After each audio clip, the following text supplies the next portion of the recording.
Okay guys, so we're now moving on into a new theme for this week.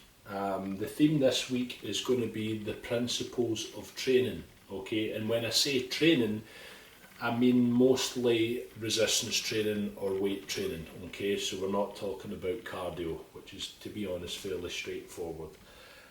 We're talking about resistance training and weight training, which is the main thrust of your program, okay? So, first of all, what is weight training or resistance training? Well, it's simply using the musculature of the body to lift a resistance. Okay, now as opposed to cardio, where you're just doing sort of longer periods of lower intensity work, using the cardiovascular system. Here we're challenging the musculature of the body and using it to produce force against a resistance, which would be weights, free weights, weight machines, resistance machines, body weight exercises, okay, anything where there is resistance and the muscle has to produce force against that resistance, okay. So why do we weight train? Well, obviously it improves the shape of our body, it improves the shape of our muscles, it grows bigger muscles, okay. Now specifically for fat loss, we weight train because, like I said to you at the start, we don't want to lose muscle during the dieting process, okay, during the fat loss process. If you lose 3 pounds in a week, I want to know that it's 3 pounds of body fat, okay? I don't want you losing muscle. So we train with weights for that reason. We train with weights to shape the body and improve the shape of the body, get stronger, okay, get more muscly.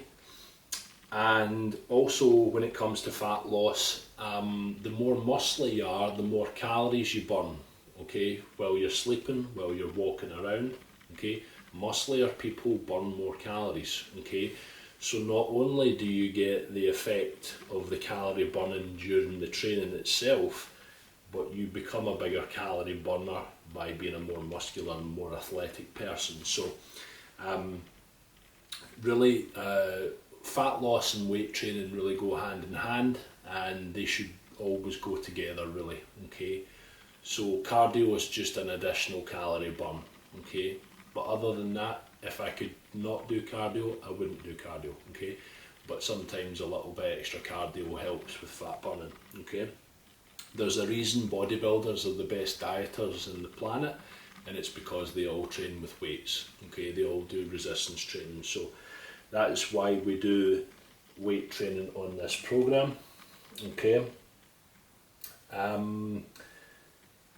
Progressive overload. What is progressive overload? You might have heard of that term before. Progressive overload is basically giving the muscles a new challenge, a new stimulus, okay? Stress that the muscles aren't used to, okay?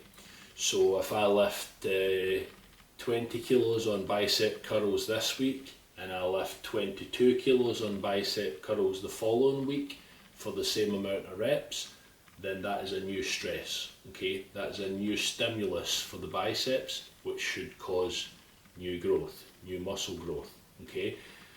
Bodybuilding and weight training is just purely an adaptation to a stimulus, okay?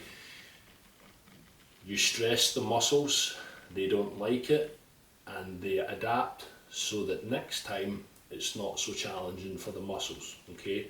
So you stress the muscles with weight training, you break them down a little bit in the gym, you go home, you eat, and eventually your muscles will adapt and they will grow a little bit bigger and a little bit stronger and repair themselves a little bit stronger, and that's how you get new muscle tissue, okay? So with progressive overload, we always want to be progressively overloading, okay? We always want to make sure that we're making progress in the gym with our numbers, okay? So that can be either adding new weight to an exercise or adding new reps to an exercise, okay, more reps, Okay, so if I did the same weight as I did last week, but I did 5 more reps, that's a new stimulus. Okay, now you can't add reps forever, so that is why eventually the weight has to increase, but you can add reps or you can add weight. Okay, both are progressive overload. There are other ways to progressively overload as well, with things like reducing rest times.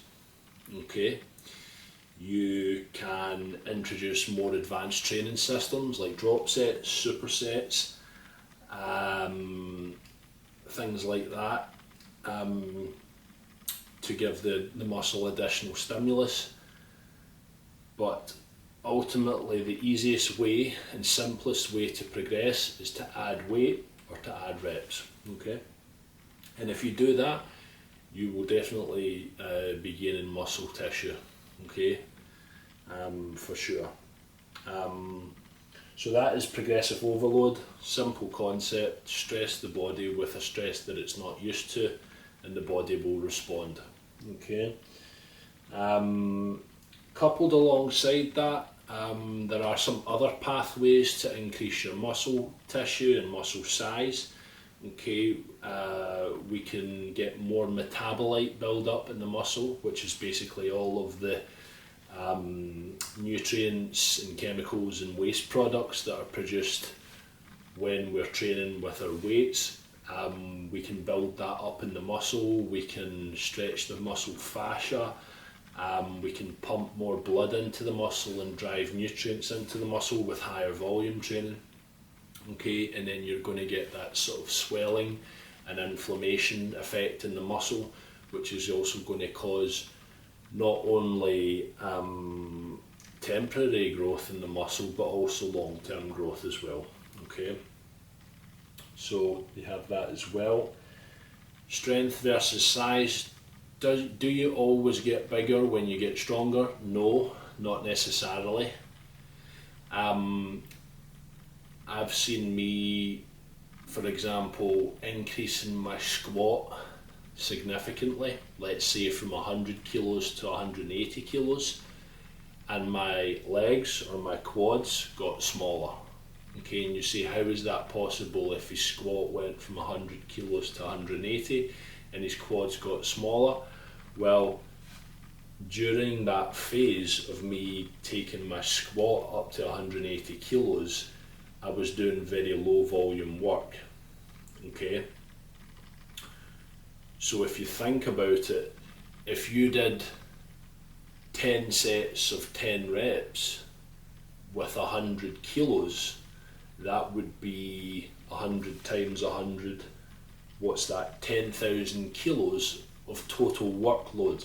Okay, then if I train to get up to 180 kilo squat, but I only do 3 sets of 5 reps with 180 kilos, then that's 3 times 5 is 15. What did I say? 3 times 5 is 15, times by 180. Let's see. Sorry, my maths isn't very good. 15 times 180 is 2,700 kilos. Okay, so in the process of working up to a much heavier squat, my total workload, my total stress on the muscle has actually decreased. Okay, if I did 10 sets of 10 reps on squats with 100 kilos, that's 10,000 kilos of total stress on the muscle.